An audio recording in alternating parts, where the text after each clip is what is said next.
কুরআন পাঠ করে মনকে শান্ত করো বারবার। কখনো ইচ্ছা করে অপবিত্র হবে না।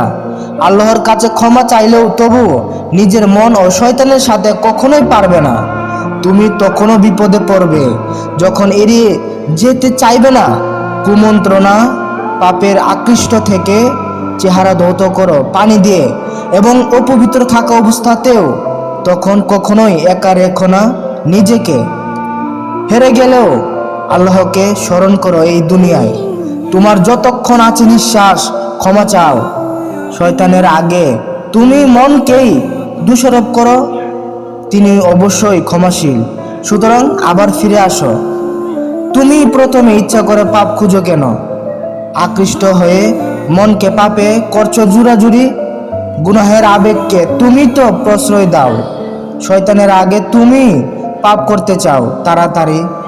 তোমার মনটাই আসলে তোমাকে জাহান্নামী বানায়, আর শয়তান তো খারাপ চিন্তার এক বাহানা। তুমি পাপ করছো মনের সুখে বা দুঃখে, তবু ফিরে আসো রবের কাছেই, তিনি কখনোই দূরে সরায় না। তুমি প্রথমে পাপের ভেতরে শান্তি খুঁজতে কেন চাও? তুমি দুর্বল নও, বরং পাপ ইচ্ছাটাই দুর্বলতা। তবু আকৃষ্ট হলে ভুলেও তাড়াহুড়ো করবে না, দেখবে এটাই তোমার মানসিক সফলতা। কিয়ামতে তো পাপ প্রকাশিত হবে, তাহলে পাপ লুকিয়ে অস্বীকার করে তোমার কি লাভ? এখনো ফিরে আসো। তুমি ক্ষমার অযোগ্য হলেও কেঁদে ফেলো, এটাই প্রেমের উপযুক্ত জবাব।